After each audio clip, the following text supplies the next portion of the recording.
तो हमें क्या करना है? इतना सब कुछ भगवान को मान लिया, भगवान श्रेष्ठ है, भगवान उपकार करता है, हमें क्या करना चाहिए?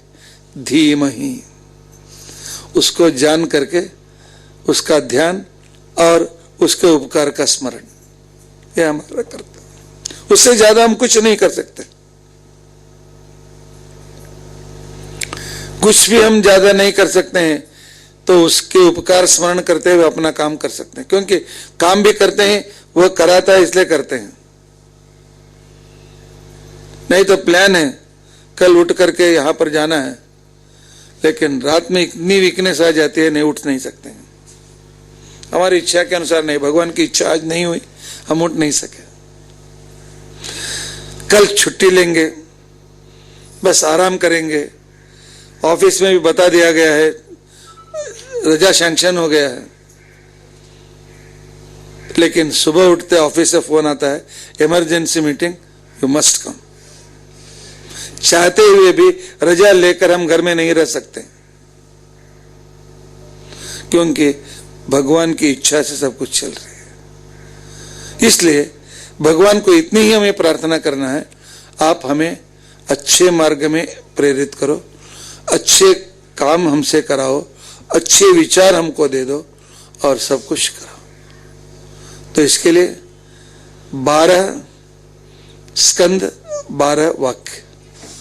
पहले स्कंद में भगवान सृष्टि इत्यादि कैसे करता है, दूसरे स्कंद में भगवान का ज्ञान क्या है, तीसरे स्कंद में भगवान सर्वज्ञ कैसे हैं, चौथे स्कंद में भगवान को मानने वाले की जिंदगी में कितने बड़े व्यक्ति बन जाते हैं, पांचवें स्कंद में भगवान हमें कैसे उपदेश देता है, छठवें स्कंद में हम कैसे मोहित होते हैं, सातवें स्कंद में, आठवें स्कंद में, नौवें स्कंद में अवतार, देवताओं का अवतार, मनुष्यों का अवतार, मनुष्यों के जन्म।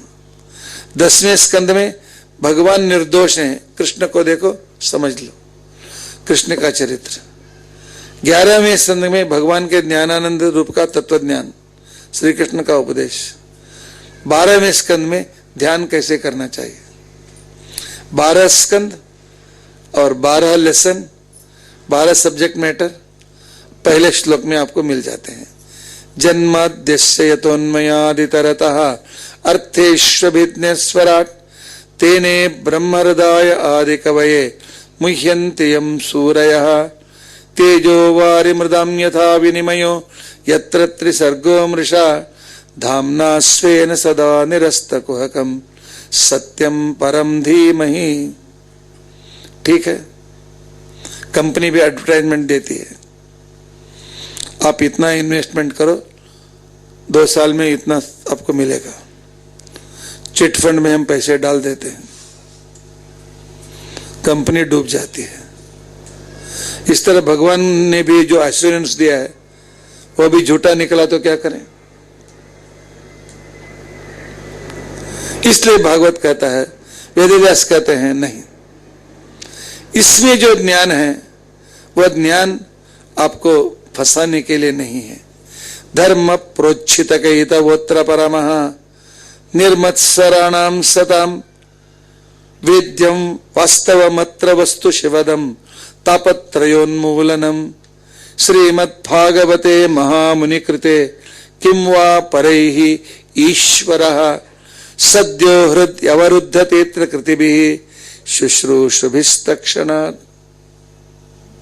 नहीं, भागवत में जो धर्म बताया गया है वह प्रोज्झित कहितव है।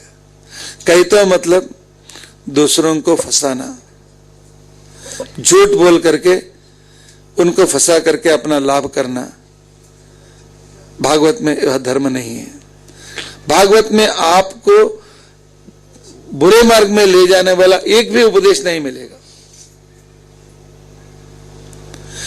कहितव कितव का मतलब होता है दूसरों को फंसाना। बीच में बात नहीं करना चाहिए। दूसरों को फंसाना, दूसरों को झूठ बोल करके झूठा विश्वास दिलाना, यह भागवत में नहीं है। प्रोच्छित कहितव धर्म इस भागवत में उपदेश किया गया। और इसमें उपदेश कैसा है? परमः। संसार में यह उपदेश दूसरी जगह आपको नहीं मिलेगा। परमः, अच्छा ठीक है, यह हम सब कुछ इतना बड़ा तत्व ज्ञान है, क्या हम जान सकते हैं? हाँ, जानने के लिए हमें भी 2 परीक्षाएं में पास होना जरूरी है। भागवत के विषय को जानने के लिए, मन में रखने के लिए हमें 2 परीक्षाओं को पास करना है।